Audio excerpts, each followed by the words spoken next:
আমার জেগেছে, রক্তে আগুন লেগেছে। সিটি কলেজের ভাইরা যারা আসছেন আমরা একটু বসে পড়বো, দূর করে একই কাতারে এসে প্রতিটি ব্লককে ঠেকাতে হবে। এবং আপনারা একটি কথা মনে রাখবেন, যে জমিনে কোনো শহীদের রক্ত পড়ে সেই জমি পবিত্র হয়ে যায়। রক্তের প্রতিটি কণায় কণায় একদিন কথা বলবে ইনশাআল্লাহ। যে জমিনে রক্ত পড়ে সেই জমিনে কোনো স্বৈরাচার, কোনো ফ্যাসিস্টের জায়গা হবে না। আমরা বিজয় অর্জন করলাম, আর শত শত সন্তান আমাদের রক্তরা আজীবন বেঁচে থাকবে।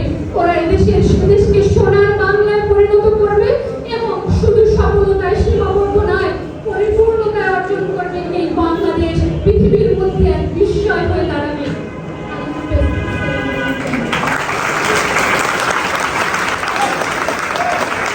স্বাধীনতা আনছি আমরা, এটা কিন্তু আমরা রক্ষা করতে হবে। স্বাধীনতা পাওয়ার থেকে রক্ষা করা অনেক কষ্টের, আমরা জানি। আমরা এই স্বাধীনতা রক্ষা করতে চাই। নবীনের শক্তি, প্রবীণের যুক্তি, এই দুই মিলে আসবে জাতির মুক্তি। আমাদের দেশের জনগণকে সবাইকে আল্লাহ সকল প্রকার ষড়যন্ত্র থেকে হেফাজত করো ইয়া রাব্বাল আলামিন। আমাদের দেশকে আল্লাহ লিল্লাহি রাব্বিল আলামিন।